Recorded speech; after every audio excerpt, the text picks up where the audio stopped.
What is going on, everyone? Today we have the pleasure of having Mr. Peter Benei, the founder of Anywhere Consulting, author of Leadership Anywhere, who has been a remote leader for a number of years now, over a decade, and has a ton of insights into running distributed and global teams, specifically in like how you manage them, which is something that I think a lot of people struggle with. So today we are very happy to have him on. And with that, Peter, thank you for joining us, man. How's it going?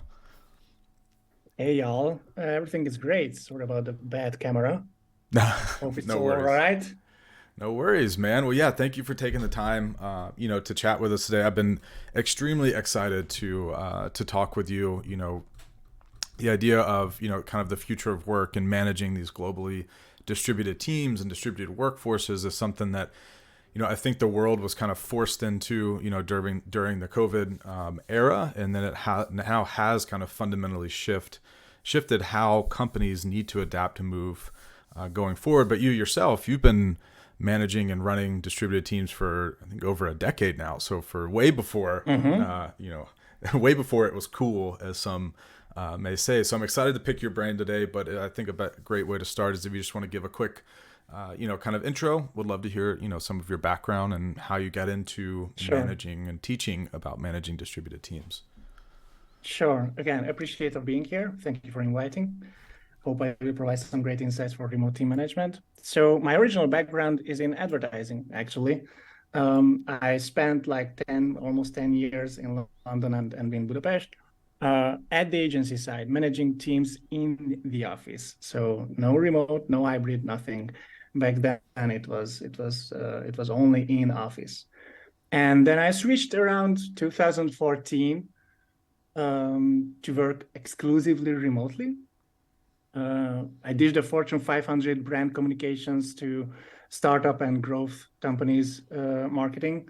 So I usually served as a CMO for these growing companies.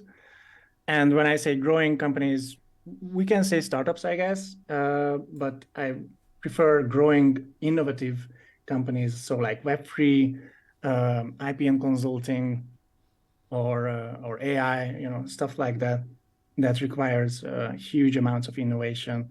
And it was really interesting to see how innovation happened regardless of the office. And the team sizes were usually around 50 to 100 or so. So mid-sized Mm-hmm. companies, shall we say, Sure. obviously. And yeah, there were some quite huge challenges with managing these teams. Usually I manage the creative teams, but I also served as a COO sometimes, so pretty much the whole team. And and the reason why I started educating and helping others and companies and people in remote team management was because again, innovative companies, great product, great market, usually great timing. These are the three things that you usually need to succeed as a company Mm-hmm. if you're just starting. But still, some of them didn't make it. And it was usually because of poor management. And what I saw, and maybe that can be the main takeaway that I want to give for everyone, usually those who are founding these companies or leading these companies, they came from the enterprise background. Sure. So 30, 35 plus something, they saw a great problem. They are addressing that problem as an external solution. They are starting as a startup company and they are growing from there.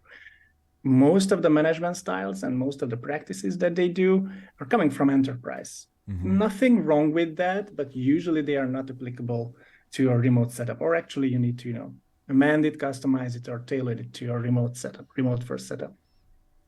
And I saw so many bad examples actually. So I thought, I don't know, maybe I should share my views, help these leaders and managers to manage better remote teams. So that's what I do right now. Gotcha. No, that's cool. I like, and that I always find that fascinating. I think we'll get into some of it too. Is that I think it's human nature, right, to try to take like the experiences of the past and then to try to apply them to the future. But you do kind of have Mhm. to, you've got to kind of shift some of that. And we see, or I see, a lot of companies that struggle on the remote side, and really a number of different facets to managing teams, but also growing them, dealing with culture, how do you scale them. but then even, and I would love for this to kind of be the kind of general talk track for this one, because I find it Mm-hmm. extremely interesting. Is that when you move right from being an on-prem type of company where everyone's in the office, that means that everyone is working Mm-hmm. together, from 9 to 5, and the concept of like asynchronous work just really isn't there. It might be a little bit, so I don't want to like totally discount and be like no one ever did asynchronous work while pre-COVID or while people were on-prem, but in a distributed Mm-hmm. world that we live now, where you might have teams, where your workforce is between different time zones, between different countries, you can actually, it's a huge opportunity for companies to take advantage of asynchronous work, right? And I read your article on it. I think it's great. Mm-hmm. And you mentioned in there, maybe first, it's just like if you could just give me like in your view, right? Like if you were to define maybe the difference between asynchronous work and like traditional work, like how would you like summarize it, right? Ooh, oh my God. First of all, I think that everyone needs to understand, I guess, is that um, asynchronous work or synchronous work, actually asynchronous work, it was always here. So it Mm-hmm. wasn't a new thing because of the pandemic. It's not something totally new out of the box. Document collaboration Mm-hmm. still existed pre-COVID. That's one thing. One of the biggest uh, needs for asynchronous collaboration is to have a company hub where you host all of your documentations, all of your stuff, all of the operation manuals, all of your policies, pretty much everything that you need to collaborate on. That's not new. Mm-hmm. It was called internal hub pre-COVID and pre-synchronous work. It was called company internal web or something, interweb. I don't know, Sure. started like I don't know 20 years ago or something. The old So intraweb. intro, yeah, Yeah. or intranet or something. Yeah. Yeah. Again, these are not new concepts. These just became more prominent because now we have the technological ability to work from anywhere and collaborate on documents, processes, policies, projects asynchronously. And yes, the main difference between synchronous and asynchronous is that synchronous happens like this podcast, or sorry, this YouTube show. We are both on this together. It's a synchronous communication. We're pretty much collaborating together on a topic. Asynchronous is that it's not synchronous, meaning that you collaborate during the afternoon, and I will leave my comments and feedback and collaboration output later on. Mm-hmm. So, meaning that we are not just working from anywhere, like remote work, but we can work anytime as well. By the way, just a glance on the future, I think now we are recording this around February 2023. Now we have like a big debate on whether we should work from anywhere, right? So it's like back to the office movement, Mm-hmm. remote first setups, hybrid. There's a hybrid thing going on. No idea what's that, right? Sure. Um, but the next topic that we will discuss maybe later this year is that when do we want to work, not just from where do we want to work. That will be a big debate. And by the way, we need to figure that out pretty soon because I don't know. I had a really fun and inspiring conversation with someone else lately, and he said that within 50 years or something, we will have interplanetary colonies and whatever, and we need to think about asynchronous work Mm-hmm. because the time zones will be messed up if we include other planets as well. But anyway, I've honestly never thought about it, but it's so true, right? Like it's so incredibly true. yes, It's just to think at some point, like we won't be, it won't just be, GMT or UTC time, but it'll be, like Earth UTC or something, Earth right? and Mars. Earth Yeah, and Mars. I Yeah, don't yeah, want to yeah. joke this out or something because it's a Right. pretty serious topic to work asynchronously. But again, we need to solve this because people want to work from anywhere and anytime in the near future. Mm-hmm. And yeah. I mean that, that I feel like that concept too of not even just the anywhere, but like the anytime. It I think it scares I think a lot of traditional management, right? Like I feel like a lot of the traditional, like I read management books and stuff like that, and taking classes Mm-hmm. on, and none of it really address it. It all assumes like real time ability to either intervene or to manage or to provide feedback or to do in some way, Mm-hmm. but none of it is really built with any type of framework for asynchronous work. So I mean, Mm-hmm. like with that, in mind, if whenever you're advising or consulting or educating, right, like these managers, like what are some things that you see like them cognitively just get hung up on, like are things that for them like it's like really difficult for them to make that mind shift to Mm-hmm. asynchronous work or anytime or anywhere type of workforces. Yeah, that's a good question. First of all, old habits die hard. Mm-hmm. So that's true here as well. I mentioned already that there is a most of the managers of or leaders of growing companies are coming from enterprise, right? And what you learn in enterprise, you have a meeting, you discuss stuff, you provide feedback one on one, and so on and so on. We can go on endlessly. Most of the leadership practices that they know usually it's based on verbal communication. Mm. So people management is, if I say people management, it's usually something verbal. People are giving feedback verbally, Right. people are leading people verbally, the meetings is verbal. Mm-hmm. And I think the biggest mindset shift that we need to take is that we need to switch a little bit more to written style. So the more writing you include in your management practice, the better you're off in asynchronous work. So that's one. Second, that usually, at least right now, there are like three different typologies, right? So remote first companies who are scattered across the globe and working from anywhere. There's the office, which is, it's an office, it's a location, everyone is in the office. Mm-hmm. And there is like in between, like a hybrid, whatever, which, by the way, I consider it as an office, but a little bit more flexible because people still need to live around the office somewhere, right? Um, and usually people think that async and async companies and async work is a separate category. It's not. It's not. So it's just a methodology that helps you to work more flexibly. So you can have async processes even if you have a in-office team.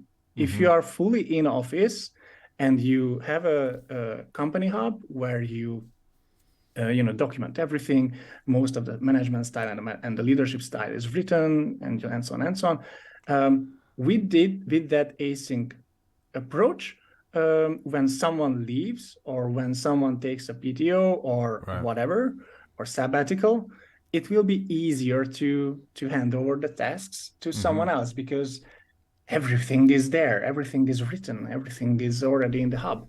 Right. And for remote first companies, obviously that's kind of like mandatory to do that because we don't have this uh, super verbal synchronous always on Mm-hmm. Yeah. So communication. Most of the communication done in chat and documents and collaboration. right. Yeah. So it's Yeah, almost sorry. like, yeah. So it's almost like it's almost just like a data problem, right? Like in more of that, like it's like if you were to capture Mm-hmm. all of the context and information that was communicated or created or generated within a typical non-asynchronous workforce, you could pretty easily transition because it would all be captured, it'd all be there.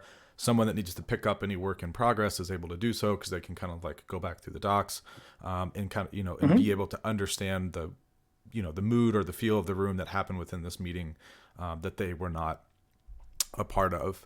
I think Mm-hmm. that that's the part too where, and I'm trying to get better about it. And I think a lot of people hear that and it's like, oh my gosh, like that just like I'm gonna have to go type up like a billion notes now. Like I hate doing this. I need to document everything. Um, but I think that Once you're right, getting used to it, by the way, it's right, easier. So to yeah, step in. yeah. As So soon if you as you do start, it as a habit, mm-hmm. you pretty much start to accumulate stuff. Right, And once you have enough stuff, you won't stop. So it mm-hmm. will be a habit. So it's always the I think the start is the hard Right, here to actually start this. sure. Because then Sorry. too, I mean, because I even feel like nowadays, like there's so much tooling to take advantage of to document these things, right? Like you have a Zoom call or even have an in-person meeting, record it. There's great translations that'll turn it into text that you can then put into Confluence or wherever it might be. You can throw that into, I don't know, the Chat GPT thing is a big nowadays. You throw it into there, you have it summarize it into a Mhm. few bullet points. Like I know that some of like Chorus and other tools will actually extract out if people said to do and then create like a to do list with owners on the outside of it. So I think a lot of this is there, and a lot of people that at first hear it, it's like, oh my god, I have to manually do this. But I think if you adopt it from not, if you look at it from not just a human behavioral change, but also as like we can, if we become tech first on this, it makes it drastically easier. Yes. And again, one more thing that needs to be said, there are no 100% async companies. Sure. Or at least I'm not anyone. I mean, I'm not aware of any of those. And I'm not even sure that there are 80% async companies out Mm-hmm. there. So let me give you just one example. Onboarding, for example. So you have a new person joins, yada yada. If your company is growing big, you probably have 5 to 10 people every month to join the company, right? At Mm-hmm. least. Sure. Um, do you want to always explain everything to them all the time? You need a separate HR department actually to do that, or people operations department to do that. Why not just write everything that you know about the company, who's working on what, where they can seek support for, who's they are communicating with, what is the meeting cadence that you have, things like that. Put it out there on a intranet or company Mm-hmm. hub or whatever you call it, and you just share the link with those people. And if they have questions, there is a meeting at the end of the week, and have you digested the information? Yes, no, cool. Any questions?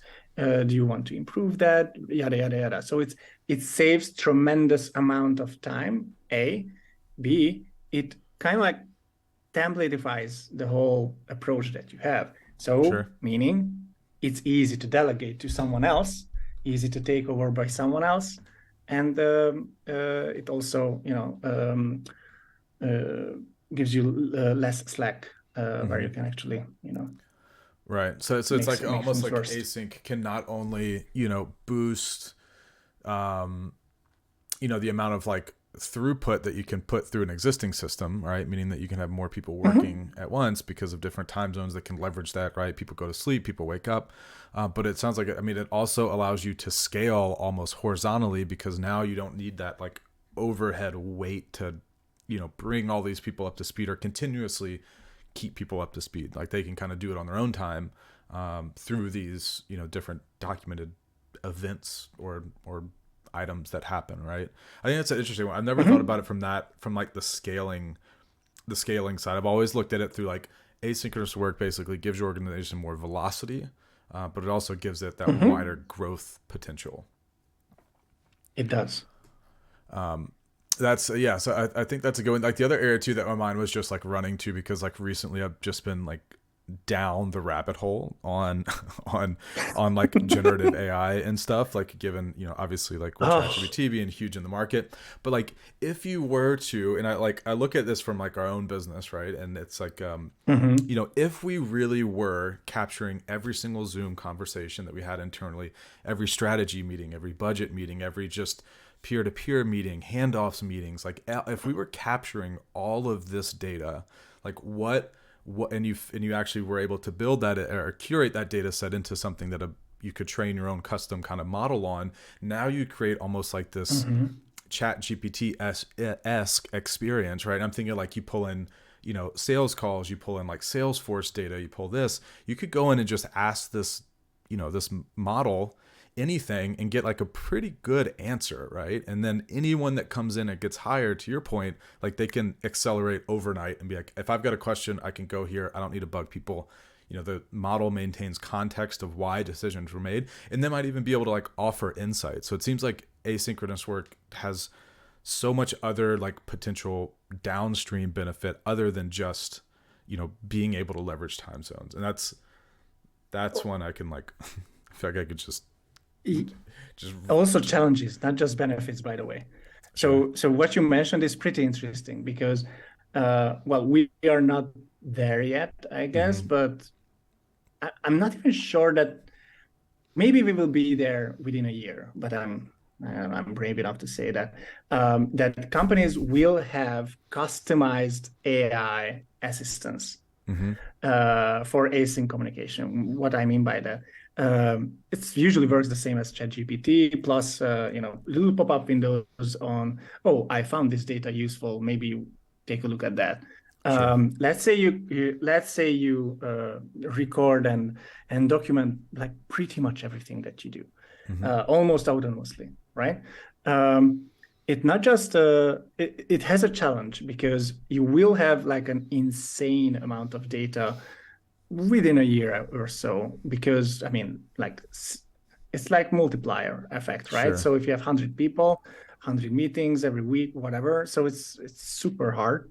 And everything will be cluttered with chaos, and it will be super hard to find anything. Now that's the challenge, but the benefit can be if we have data mining tool or whatever, AI, it can help you to recommend and point to certain things, and that can save you time. So, for example, you had a meeting about growth and marketing, and you addressed how to communicate with people on a cold email, whatever. You solved that problem within the meeting. Half a year later, CMO shifts, so a new person joins, and suddenly you already have the agenda point of, okay, we have this cold emails stuff. How can we solve that? And the AI will just simply recommend that, hey, dude, we had like half a year ago that meeting. You already solved that question. May I point you to the right Zoom record where you can check that solution? And I am 100% sure that, I don't know, most of the decisions that right now people make were already answered before within the company. Or at least, on the best case scenario, it can at least give you some great insights on how you solved that, half a Right. year ago in a separate meeting. Yeah. So it's like Yeah. yeah. I mean, I think that's another interesting area to look at. It's like it's not even that the time delta within asynchronous work. So I think a lot of times when I think about asynchronous work, it's like it's super quick, meaning that like the asynchronous work is going to happen maybe over a week, right? Like I'll create a document, I'll put it up, people will comment over a week, and then that kind of like work unit will be done. But in reality, like asynchronous work can span years, meaning that like you can reference back to something that happened a year ago, and that still technically is asynchronous work. You can almost asynchronously work with yourself from ideas and stuff that you had put together, in the past, and be able to, what we're saying, I guess, in this case is that having an AI system or some form of system, if you document those, which helps you solve the asynchronous problem, that it can also help you from the data side be able to reference back to even yourself and asynchronously work with you and make you a Yeah, better. you forget also. Yeah. Right. Yeah, exactly. Yeah, No, yeah. It that depends is on the a work. It depends on the project. sure. Yeah, yeah. Sometimes it's different. For example, let's talk about the decisions. For example, Mm-hmm. a decision-making process asynchronously is longer than the normal decision-making process. Right. But it's purposefully longer because most of the decisions that you make, by the way, you either make it because you either have bias, So yeah, I don't know. I have the gut feeling of doing that. Mm-hmm. And usually I mean, people tend to think that it's the right thing to do, but usually it's wrong. Sure. Or you have less information. And when you have less information, you usually have less information because you're either not informed or you're under time pressure. So you just don't have time to actually gather the stuff. Um, and if you do it asynchronously, meaning that you, for example, you have the problem, you write down the problem, you write down 2 to 3 solutions to the problem, share the document with your teams, again, collaborating on the decision with the team members that you have already, pulling them into the decision-making process. They also share their stuff around the Mm-hmm. problem. I guess they are experts, so they know what to do, Right. or at least have some ideas, right? Collaborate on the document, you finalize the document, arrive to a conclusion, discuss it on a meeting synchronously with the team to make sure that everyone is on the page and everything is set. And that's it. You organically arrive to a conclusion in the best case scenario, but it might take a week to collaborate on the document, to have the meetings, Sure. stuff like that. But it gives you time. Mm-hmm. So it gives you time to gather insights. It gives you time to gather information. Of course, not every decision should be made by this, but strategic ones, you should approach it like this, I guess. Mm-hmm. Yeah, that's fair, right? And like I agree. And like so you've got another interesting kind of quote that I pulled from one of your blogs, and I think it relates to this, right? Is that you say that leaders should give up their privilege to make decisions. And I think that's a Mhm. really, really interesting kind of concept that a lot of people don't think about. It's like, what do you like? What like why does this need to happen? Or like, what's the thought behind this? Yeah, so everyone hates that quote usually if Yeah. you're a leader, because that's the last privilege that you might have at the end, that you are the one who is calling the shots, right? Mm-hmm. So what can go wrong uh, uh, if you are making a decision and people are not following it through? Usually they are misaligned, they are not part of the process. They either don't understand what the heck is going on, or they just don't agree with that because that's not the right solution that you're proposing. Meaning, at the end of the day, they are misaligned, and they either, I hate the word, but quiet quitting, or leaving the company, or just simply engagement drops in the project management. Uh, what you can do is to just, again, it's an extremist way how I phrase that, but give up the decision, open up the decision-making process to everyone else within your team. I just described on the async version, for example. Mm-hmm. Pull them in, hear their thoughts. You're still, as a leader, you're still facilitating the whole process. I'm not Right. saying that you're still calling the shots, but you're not a power player here, but a facilitator, Sure. meaning that you're still the one who's sharing the problem, still the one who's evaluating everyone's insights that they are, or comments or feedback or whatever. Mm-hmm. You're still the one who, at the end, who communicates that, okay, so I think we can agree on that this is where we need to go because you all said that this is where we need to go, right? Right. So it also means that the team members are organically not disaligned from the decision because they are part of the decision-making process. Right. So it makes it easier to implement and follow it through later on. So that's what I meant about that. Really, the, left or the right. bold remark. Yeah. But you Yeah. you need to be attention grabbing to because this is Of a really course. hard topic. Leaders usually think that the last resort that they have, even if they are poor managers, even if finance is down, even the company is down, I'm still the one who's driving this car. I'm still the Mm-hmm. one who's hands in on the driving wheel. You are just sitting back there, right? Right. That's kind of like the Yeah. worst attitude you can get. No, I mean it's good because it's like I mean, so I mean, and I think this like crosses a number of a number of different lines. I do think it's incredibly important for leaders to think about, and I think it's from two angles, right? Is that Mm-hmm. one, future generations and workforces. I think we're already seeing it in a lot of the data, right? Is that future, generation, the future workforce, or even the younger, I would say younger workforce right now, a lot of them, Mm-hmm. want an important thing to them is to feel like they have some level of input into the process. And it's a lot less of traditional workforces of previous where it's like, okay, I'm fine being a worker bee.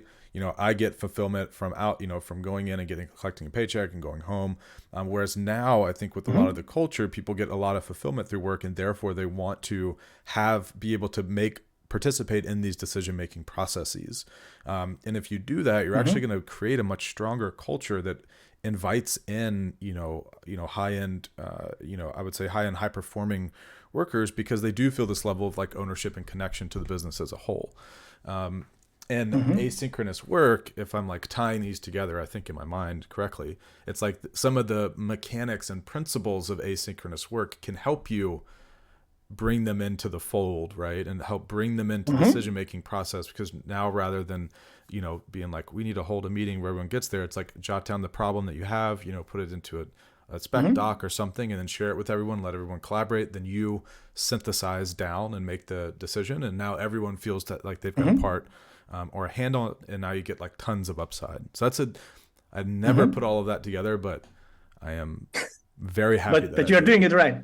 Yeah, we're Yes, doing it live, baby. We're doing it live. that was a really good thought process, and you are exactly right, except on one thing. Okay. And sorry, I need to point it out. I can't Sure. hold myself. No. Is that I guess literally everyone in this society has dementia. I guess everyone forgets. Sure. Everyone forgets everything. I'm 41. I okay, it's really hard to remember how I behaved in 25 or something. But still, I remember when I was 25, I worked at a PR agency, junior consultant, whatever, climbing the ladder. Um, I hated every single bit of it when the leader of the company came in and announced that okay, that this is what we do and that's it. Hmm. I always ask that why are we doing this? What is the thought process behind that? I wanted to know. It was one of the main motivation why I started at that time my own advertising agency back then. Um, just to make sure that I can call the shots, just to make sure that I can do my own stuff. So what I'm trying to say is that from a personal story, that everyone was the same when they were young. It's Hmm. not just the younger generation that right now trying to become part of the decision making process. The only difference is, I guess, is that nowadays, young people or Gen Z, whatever we call it, they are more empowered to speak up, meaning that they actually vocalize their needs that, hey, Sure. I want to be part of that stuff. But it was always there. You were the same. You always wanted to be part of the decision making process as well, like Hmm. everyone else. You just didn't have the kind of like the empowerment or the freedom or whatever it is Right. to speak up. No, so I 100% right. 1,000% right. Yeah, yeah. And I think what's even more interesting too, I mean, even to like add to that is that this is my like full circle bring back to asynchronous and remote work, is that Please. now those younger generations, and you said it, they have options, right? It's that Yes. it's no like you're no longer stuck within your geographical bounds of like, I'm like, I would love to leave this company, but like, where am I going to go work? I'm not going to pick up and Mm-hmm. move. But now it's, I can, hop on LinkedIn, and there's, 6,000 job postings that fit my skill set. So I do have the option to leave. And if like the company that I'm Yes. at is not, giving me what I'm looking for, or, kind of catering to some of these very obvious needs that I think we all know is coming, then that's going to make it really, really hard as a business to not only attract, but then retain this talent over time. Which Yes. is, I think, a fundamental problem that a lot of stuff to deal with. And I could keep going down this rabbit hole for for so long, but we're getting up at the end of time. But man, I appreciate your time so Please. much. I do want to leave that like this. I feel like this is one of the greatest quotes that I pulled from you. That I'm going to continuously use is that remote work allowed us to work from anywhere. Async workflows will allow us to work anytime. And I think that is so, so strong. But before we head out, would you like to let Thanks, people man. know, where to find you? Where can we follow you? Where can we check for your stuff at? Perfect. Happy to do that. And again, thank you for inviting me. It was a really engaging conversation. I loved it. I hope we served some inspirational nuggets for others. Yeah, you can find me on anywhere.consulting. This is my company, beauty consultancy. All of my content is there, including my book, Leadership Anywhere. And I also operate a podcast, a newsletter, everything like that. And my surname is really weird. It's called Benei, Peter. I think I'm almost the only one on LinkedIn with that name, so it's really easy to find me. Awesome. Well, we'll also put some links down into the comments below so everyone can link there and find it as well. But man, thank you so, so much again. That Enjoy was the so rest great. of your afternoon and look forward to the next time we chat. Appreciate it. Thank you. Have a lovely day. You too, man. All right, and with that, Mr. Peter Benei, I mean, it's a great conversation, right? And like the asynchronous work, it's got so many like long tail fingers into other like upsides that businesses can leverage on it beyond just being able to maximize efficiencies of taking advantage of time zones, but it's also like all these like little inherent things that you don't think about, right? Like how do you can this allow you to make a data play to be a more informed company and what you're able to mine from yourself? Can you help async work with yourself, keep forgetting things? How can you cater to new generations by adopting some of these mechanics? So overall, it is a fascinating topic. I'll put a lot of his comments down below. If you like it, make sure to subscribe and hit like. But if not, then I will definitely check you next time. And with that, Keith, let's run the outro, brother.